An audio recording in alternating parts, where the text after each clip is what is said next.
Right, hello, and welcome to another episode of Tamara Unfiltered. Thank you for tuning in. This week, I want to talk about my journey through being a vegan. I was 8 years vegan, and then my journey coming out the other end, not being a vegan, going back to eating meat. It's probably one of the questions I get asked the most. People are like, "Hey, Tamara, are you still vegan?" No, I am not, and I just wanted to talk a little bit about that. I think.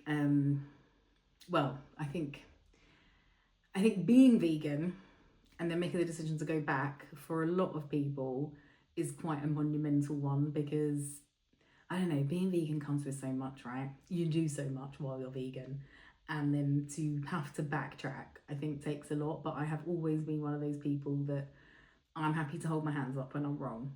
And I think, honestly, that is one of the keys to survival, because if you cannot hold your hands up when you've done wrong, or when you know you're getting something wrong, and then you're going to continue doing it, you're going to hurt yourself in the long run, right? So I think more power to the people like me who can actually backtrack like this and hold their head high. Anyway, most of you knew I was vegan because vegans are very loud. That was probably one of the things I didn't like so much about the vegan community, is the fact a lot of them are a box of crazy. It's a very extreme community, and it's a lot of people who have a lot of extreme views, and actions come with those views. And even though I was very much a vegan, I kind of always tried to separate myself from the vegan community because of that. Because I mean, I'm crazy, but I'm not that crazy, if that makes any sense. And if you know what I mean, you know what I mean. And that's not a dig at all vegans, because definitely there are a lot of them who are like myself, who are just, I hate the word normal, but normal. And it's not everybody, but the group of them, like the majority, is, I don't know, it's not an easy group. Anyway, point is, you knew I was vegan. What you might not know is I'm not vegan anymore, and it's probably been a couple of years now since I actually went back to eating meat, and I just want to talk a bit about that. Now, I was actually the child of two vegetarians, which in the 80s was, I guess, a little bit weird. But even though my parents were vegetarian, I think my mum was very conscious of the fact that, I mean, it was the 80s, right? And it was, if you think it's weird now, it was very, very weird then. And I think she didn't want to be seen as, malnourishing me or whatever, because she was forcing me into being vegetarian. I also think there was an element of, she didn't want to force her views on me, which I really respect her for. But because of that, and because she was a vegetarian, because she hated meat, we would get meat to eat, but it wasn't kind of the good meat. It would always be in like a breadcrumb or a batter or something like that, which I understand, because meat is disgusting to have to deal with, and she just didn't want to. But we did eat meat, and we weren't vegetarian, even though my parents were. Anyway, how did I end up vegan?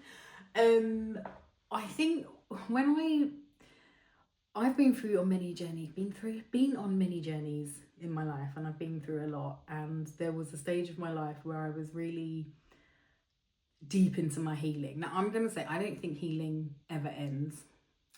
Someone told me the other day I was unhealed. I was like, well, no shit, Sherlock, who the fuck is? I actually believe we come to this planet to do all this work and to do all this healing, and when you're actually done with the healing, you probably just go like poof, right? And that's it, your work here is done. So I've clearly not gone poof yet. I've got work to do, right? I am aware of that. But at the time, I was very, very deep into my healing and my love and light stage. And I was pregnant at the time with Night. And I remember I'd gone to the cafe and I bought some bacon rolls, and I was driving up the road with them, and just the smell in the car, I remember thinking, like, I could smell the death and the pain of this pig. It sounds crazy, but I just remember thinking that's what I could smell. And it was at that point I just stopped eating all meat. It became very, very disgusting to me. I mean, like I said, I was deep in my healing stage, and I don't know, I was just like, oh, these poor animals. And I think as well, the stage I was at, I felt like I was saving the world a little bit. Again, vegans with their crazy ideas. But so I don't know, I wasn't a very good vegan. That, I think, was where the problems began. I was what I will call a beige vegan, meaning if it was beige, I would eat it. So like chips, bread, more bread, maybe some more bread or some more chips, right? And I was vegan for about 8 years in the end. It was coming up, and I don't know, things just started happening to me, like, and I think it was a slow burner. It wasn't like it all happened quickly, but I don't know, I guess everything just started taking its toll, like mainly the way I flipping ate. And the first thing that I noticed was I was fat.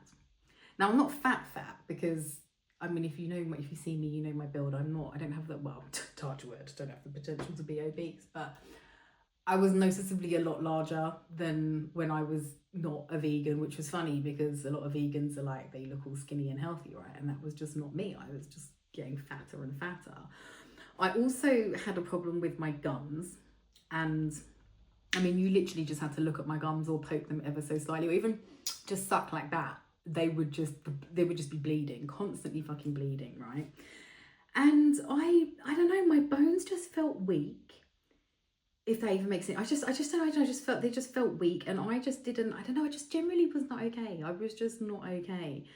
And I started doing a lot of research, because if you know me, you know I like to know everything, and I kind of came to the conclusion that maybe being vegan wasn't the best bloody decision I had made for myself, right? And again, back to that thing where if you can't look at something and go, oh, I was wrong, you're gonna stay fucked, right? So I don't know, I was really looking at a lot of things, especially like your blood type and stuff, which I'll get into in a minute. But I don't know, looking at a lot of different factors, and it all just kind of pointed towards I should probably be eating some meat, right? And then, I'm going to be honest with you, the deciding factor to all of this was Bill Gates, cunt, and Kim Kardashian, bigger cunt, equal cunts, I'd say. They both started promoting veganism, and I was just like, whoa, hold on a flipping minute. Anything those two promote is going to kill you real fast, right? They're not for the betterment of humanity, especially Bill Gates. That man wants like the majority of us fucking dead, okay? And when those two started promoting it, I was like, you have been tricked, Tamara. You have been duped into thinking like veganism is the way. Because I remember thinking at the time as well, when I went vegan, that I was basically saving the world, because you know, I still stand by the fact that we produce far too much meat. Like, and this is one of the reasons why I still don't eat chicken. Like, I think I call chicken poor people food. Like, the cost of a chicken that like a farm, I think when I read that a chicken that a farmer grows and then sells to a supermarket, they sell them for like 3p. Do you know how fucked up that is? And I'm not that poor. I mean, we've had dark days, but I am not that poor where I need to be eating that kind of food, right? We simply, I don't know, we cannot keep producing what we're producing, which is why people like Bill Gates are promoting veganism and trying to tell us we should all be eating bugs and stuff, which I think is stupid. I think we need to find a middle ground where we're just not mass producing so much shit. Like, even though I went back to eating meat, I never went back to eating the shitty kind of meat, as I call it, like the mass produced, over processed, that kind of shit. I never went back to that. But I do think this thing where I was duped into thinking if I stopped eating meat I would save the world. I don't know, I was feeling very nonchalant and on my high horse about it, but the minute those two started promoting it, I was just like, well, you've got that fucking wrong, haven't you? And yeah, I had to take a real look at what I was doing. So I don't know. I obviously couldn't live off of chips and bread every day, and I slowly kind of, I don't know, I started eating meat again, because this is another thing.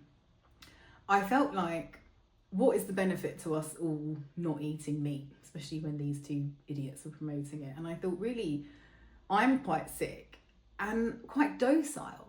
And I just thought, is that the conspiracy? Is that why we are being pushed with this veganism? Because one, it's killing us slowly. A lot of this vegan food that they're promoting is so shit. Oh my God, it is so over processed. And again, there were so many factors that kind of pushed me back to wanting to eat meat. But when I was buying stuff that was like fake meat that had 700 ingredients in it, half of which I couldn't spell or pronounce or even know what it was, I just started thinking, this isn't actually the healthier option. This is not, I don't know, it wasn't good for me. And I just thought, really, being so deep in my love and light stage when I went into it, and then kind of coming out the other end feeling so love and light and so fucking docile, you know, I don't actually think that's what's going to save the world, sorry to say. I don't think all of us being all love and light and accepting and happy and great is, I actually think it's going to take some kickback and a little bit of, like a little bit of, that was a silly sad cat sound, but just a little bit, I don't know. I think if we're going to survive whatever this shit is and whatever may come, we're going to need some strength, right? And I was not feeling very strong. So like I said, I went back to eating meat, kind of slowly ease myself into it, and I did it a bit more consciously this time. And do you know what was interesting? It managed to align with me going on a trip to Switzerland. Now, I'd never been to Switzerland before. Let me just say, if you've never been to Switzerland and you're thinking about it, I mean, you've probably maybe been put off by the whole CERN thing, but the rest of it, honestly, it was one of the best places. I'm actually going to say the best place I've ever been to. I've not travelled the whole world, but I've been to the Caribbean and I've been a few places. Switzerland was the best place I've ever been to. I have never inhaled such crisp air. I've never seen such natural beauty. Have you ever seen a daisy that's this big? If you're listening to this, I'm making big shapes with my hand. Like the nature out there was absolutely, it's actually a fun little story. It made me cry. That's how bloody beautiful it was. We went to see this lake, and as we were kind of like coming up the road and like coming round the corner, the minute we kind of got into view of the lake, I just burst into tears. I have never seen any, because I was so overwhelmed by the sheer natural beauty. I've never seen anything like that in my flipping life. Anyway, back to my whole point. I had gone to Switzerland when I had just kind of got back into eating meat. And over there, especially the place we were, they could tell you like what field the cow had come from. So you like order a steak and they're like, oh yeah, this is Betsy from the field down the road. Like, it was so fresh, so, I don't even know what the word is, so local, so organic. It was just, I actually felt like I got so much benefit from that being my first kind of introduction back into meat. It was just, I still think about that meat now. I might have to book a trip to Switzerland. I will say, if you're going to book a trip to Switzerland based off of what I've said, I'll have to do a disclaimer. It's fucking expensive. Switzerland's like my dream country that I want to take the kids to. I could happily pack us up now and take us off to Egypt. I could not happily pack us up now and take us off to Switzerland. I literally could. It was £4.50 for a bottle of water.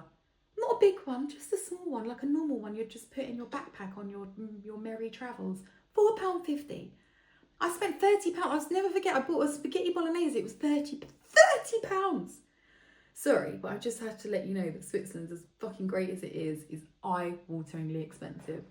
It is definitely a richer people's endeavour. But point is, I went there and I had some of the best meat I've ever had in my life. And do you know what? I'm not going to say it's just this meat, but within 2 weeks of going back to eating meat, my gums stopped bleeding. And I obviously slowly started feeling a lot better. Like, I feel strong now. Like, I could probably lift, well, I can't lift Kale up because he's hench as fuck. But I don't know. I'm just feeling a lot stronger and a lot better. And here's the thing. I do think your blood type plays a role. And obviously towards the end of my vegan journey, I had been reading about blood types and how your blood type is kind of denotes what you should basically be eating, right? And so there's a few different blood types, and I happen to have the oldest blood type in the world, right? I'm O positive. Now, O positives, we're supposed to eat just a lot of red meat and like animal insides and things, a lot of things that I find gross, to be honest with you, but that's what we're basically supposed to be eating.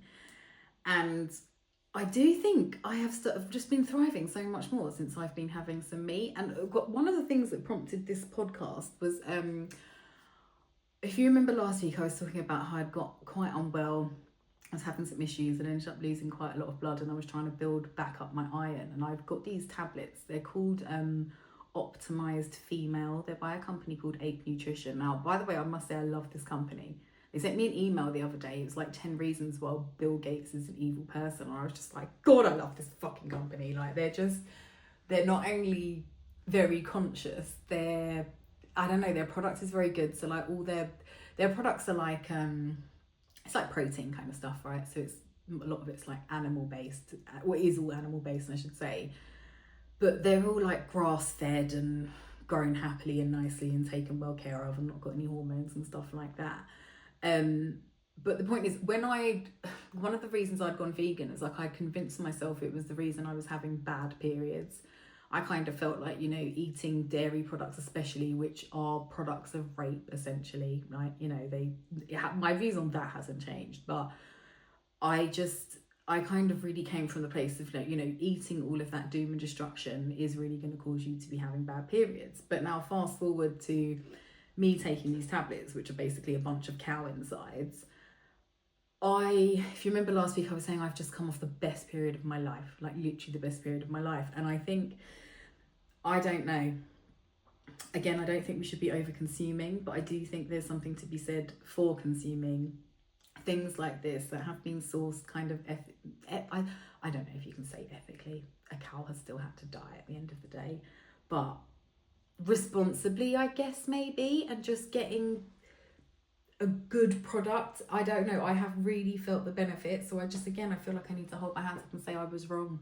Like, I don't actually think again, it depends what it is. I do still think dairy kind of plays with you a bit, not even so much more from the woo-woo side of things, just the fact that, you know, I don't think it's the best thing. But having been taking this stuff, I ate some burrata the other day, and normally that makes me really ill, but I just eat it because I love it. But I don't know, I feel so much better. And again, this has come from taking like a double dose of these tablets of something I never would have seen myself taking, but it's just made such a difference, like such a positive difference. Anyway, I'm going to leave the details for these tablets in the bio, because I initially had got these because they were meant to help with like perimenopause, menopause symptoms, and I actually really think they have. Like, honestly, like I said, I've just come off the best period I've had in ever, I'm going to say, and I am feeling so much more stable mentally and just stronger physically, stronger spiritually. Like, I just mentally feel better, which is not something I would have thought I would have been coming here and saying 10 years ago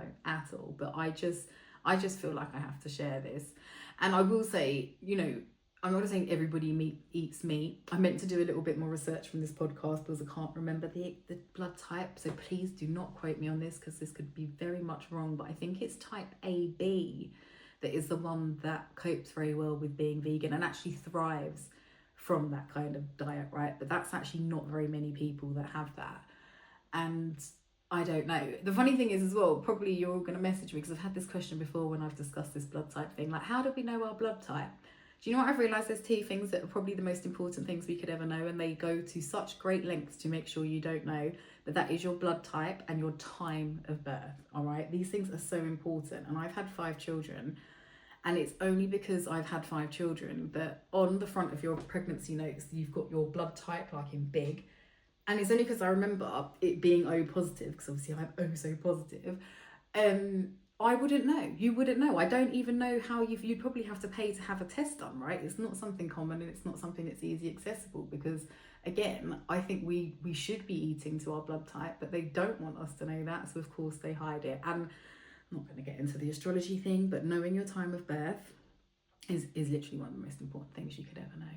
Because all this astrology in the back of the newspaper is just a bag of shit, but I'm telling you, proper astrology done right with your time of birth is going to show you things you just didn't even think was possible. So I don't know. I think there's a reason they hide this from us, and I don't want to be all tinfoil hat about it. But I don't know, if you can find out your blood type, I would definitely try and find that out, and then look up what your diet should be and the things that you should be eating. Because like I said, I didn't think I'd ever be coming here and saying this, but I feel like I am thriving. Anyway, a few things I just wanted to say, because these were just questions that came up at the time and things I personally struggled with. Now, you'll know at the time I was pregnant with Knight. He's my 4th child. And I breastfed him for a long time. So it kind of, the issue of like what milk to give him as a vegan mother did not ever come up, because he just went from breast milk to then eating, right? But when I had Kale, I was not the strong, flipping, capable woman I once was. Maybe 3 years of being vegan, but I wasn't okay. And I got through like maybe 3 days of breastfeeding him. It might have got to a week, but I couldn't do it. I was exhausted. You need so much energy to provide food for a human, and I was trying to look after 4 other children, again trying to manage the business. This is all just like 2 days postpartum, and I was falling apart and I couldn't breastfeed. I had no breast milk, and I remember like really searching, like avidly searching, trying to find an alternative like vegan milk, and the only thing I could find was like this thing in America, and I'm looking to have this thing shipped, but something in the back of my mind is just like, don't give this to your kid, don't give this to your kid. I'm looking up recipes, and obviously it's dangerous to be home making fucking your own baby formula because you're some obsessed vegan. And there was just literally something, a little voice in the back of my head like, don't raise him vegan. Like, just at the end of the day, because I'm not with their dads as well, like I can't really control a lot of what they eat when they go off there, so I've never been that strong on it like that, but I just thought, you can't push this on him. And just something was just telling me, just don't do it. And I am so glad I didn't. I ended up putting him on, and it broke me at the time, literally broke my fucking heart, but I ended up putting him on Optimised. Now, this is not an ad for them at all. Breast is definitely fucking best. But because I had not been this like hippie crunchy mum when I'd had Rocco, I probably did a few months of breastfeeding Rocco and then put him on Optimised, but he was doing both. I was never fully breastfeeding him, I don't think. And so because I'd already had that experience with using the Optimised, I just felt like it's not going to kill him. And Rocco is Rocco, but he's a good, strong kid, right? And I thought, it can't be wrong. And so I just remember giving him the Optimised while crying, feeling like I was doing wrong for me, but right for him, if that even makes any fucking sense. I don't know, if you know, like I said, I can't actually lift Kale up. He's such a strong, he's not fat, but he's strong. He's the kid who I think's had the most benefits, because I had all the wisdom by the time I'd had him. He's had all the flipping, I don't know, all the, not supplements like that, but you know, the kid's full of like Shilajit and CMOS and stuff that actually makes you fucking strong, right? And you can really, I don't know, you can just see the difference in him and other kids, and he's a very strong boy. And I don't know, I bring this up because someone keeps coming up on my feed, and she's like raising her child vegan and all these videos every day. Oh, their raw breakfast. The child looks pale. It's got bags under its eyes, and the hair, I'm not judging anybody's hair, but I can tell the hair's not as full and as luscious as it should be. And I just, every time she comes up, I don't pick at people online. Like, people have enough to deal with. You don't need some jobs worth saying anything. But it's just making me sad, because I feel like that child's being fucking malnourished. And I feel like influencers especially, we have such a huge responsibility. This is why half the reason I hate being an influencer, and I'm now so mindful of what I say, because I'm well aware a lot of you think I'm really fucking cool, and then whatever I say you will think is cool too. Like, that's actually a lot of responsibility, and you don't then just go around kind of promoting something. And this is another thing as well, just because something might be working for you is not good for everybody else necessarily. And I don't know, this kid keeps coming up on my feed, and I just feel so bad. And I think there was something that happened a little while ago, like someone's child died, and then they got charged with like neglect through malnutrition or something like that, because they were vegan, and the child was basically fucking dying because it wasn't getting the basic nutrients. And the thing is, I don't want this to be true. I used to be one of them people who was like, oh, you can get everything you need from fruits and vegetables. And the thing is, you can, but the rate at which you have to eat certain things, and the type of some things, like there's a certain type of iron that you can only get from animals, right? You're not getting, and you actually need that. And I don't know. I've been seeing so much crazy stuff lately, so much extremism. And I will say, you need to be doing what makes you happy. But then I do think there is, I don't know,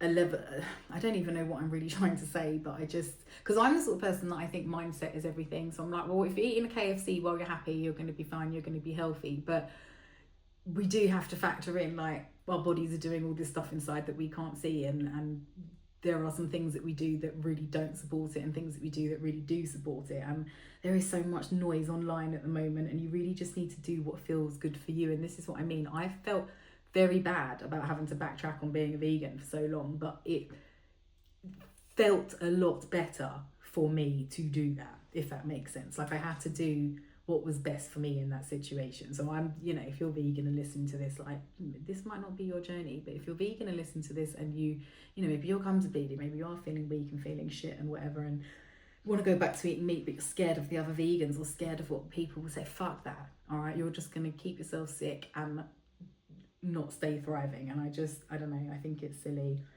really, really silly. But yeah, I say all that to say, don't be so influenced by a lot of these people online, because a lot of them don't know what they're fucking doing. And I think as well, with this woman in particular, she's getting a lot of attention from her child. People lack a lot of attention, you know. The things I see people do online in the name of attention is quite sad a lot of the time. But just be careful what you're giving your attention to.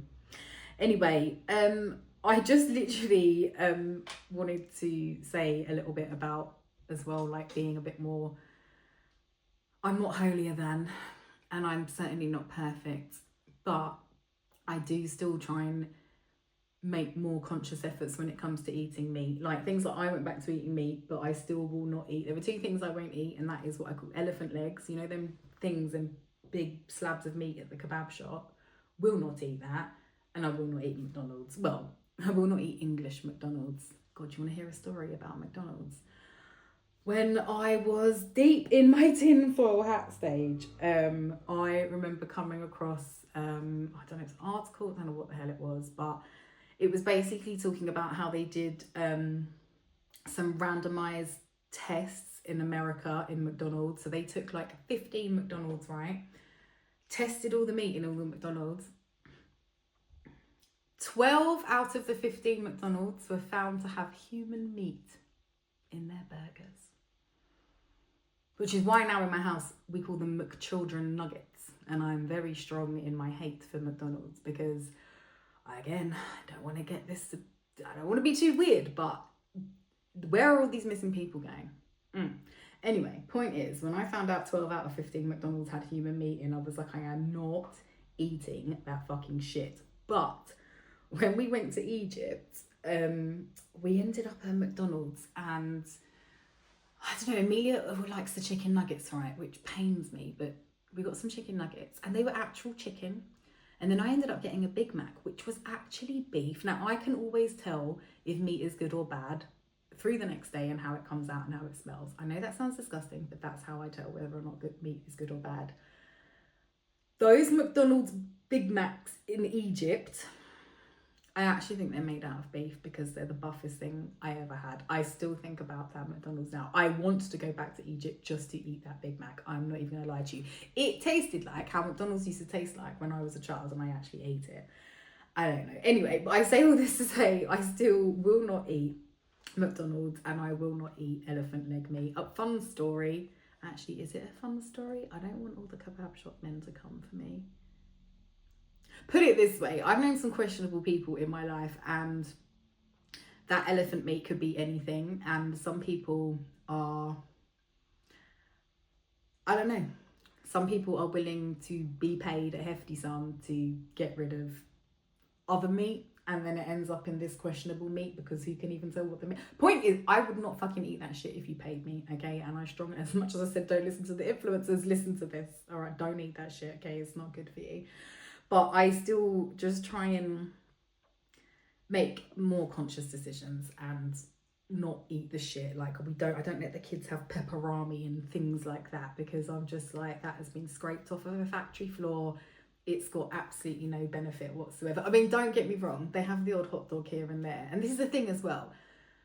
I've stopped being so militant. You will drive yourself fucking mad trying to make sure you're raw, vegan, 30 grams of protein a day and keto and blah, blah, blah. It's all so fucking overwhelming, and it is just far too much to manage. But I just try and 80% of the time make sure we're eating decent food, and the other 20% when I really have lost the will to live, I'm like, fuck it, eat the hot dog and have the pepperoni on the pizza. I don't care, right? But I do that at the same time of just, like I said, that bit where I'm just trying to be mindful of what I'm putting us, because the thing is as well, you don't feel this stuff straight away. It's like, I didn't go vegan and suddenly get unwell. It took 8 years for, you know, to take its toll. And again, you know, when you're getting better, it might take just as long. I mean, it's been a few years since I've been back eating meat, and as much as my gums cleared up really quickly, it's taken a long time and a lot of building to get back to feel, I feel youthful again. I'm feeling like my 25, 30-year-old self, which is insane. So I don't know, these things take time, and I don't really know what the point of any of this is. I just wanted to let you know this was my story with being vegan. This is my journey.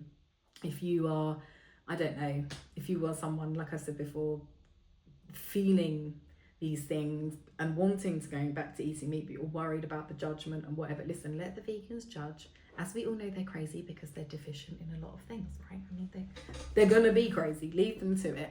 You, at the end of the day, need to do what's good for you. And I hope, if anything, this podcast is just maybe giving you a little bit of confidence in making decisions that are good for you. I mean, hey, you might be eating this thinking, I really need to stop eating meat, whatever. I just really hope this message is do what's fucking good for you, okay? Anyway, I am going to go. I'm going to wrap this up. If you haven't already and you don't know, I'm back doing the Happy Gang. Just wanted to mention that quickly, which is my daily life coaching service where basically you sign up and then I send you harassment every day on WhatsApp. I just text you every day like, hey, get up, we're having a good fucking day. What's going on? What are we doing? We're having a good fucking day. That is just basically it, okay? And if you need a little bit of motivation in your life, I'm your girl. Anyway, the link to do that is in my bio. I probably should have used some of this space and this wonderful podcast to do a little advert for my NMN. Let's do that now. Low on energy, feeling like you want a little bit more youth, want to upgrade and repair that DNA? Try some NMN today by NYN. I don't have a bottle, but just let's imagine it here. Anyway, I'm still taking my NMN. I'm going to say, to be honest with you, it's one of the reasons I'm still standing strong and able to do all of this. I might not be doing it all very well, but I'm doing it all nonetheless, and I think that's what matters. Anyway, we have got a code for free delivery, which is free ship, all one word. And you're welcome to use that and give the NMN a try today. Anyway, I'm gonna go. I love you guys so much. If you've got any vegan questions or I don't know, questions in general, any ideas for a podcast or whatever, just send me a DM. I would love to hear your ideas. And gang, I'll see you soon. Thank you so much for listening. I love you guys very, very much. I never know how to wrap these things up. I don't know, what do I even say? I just don't know. Anyway, I'm just gonna go because this is boring, but I love you. Mwah. Thank you for listening.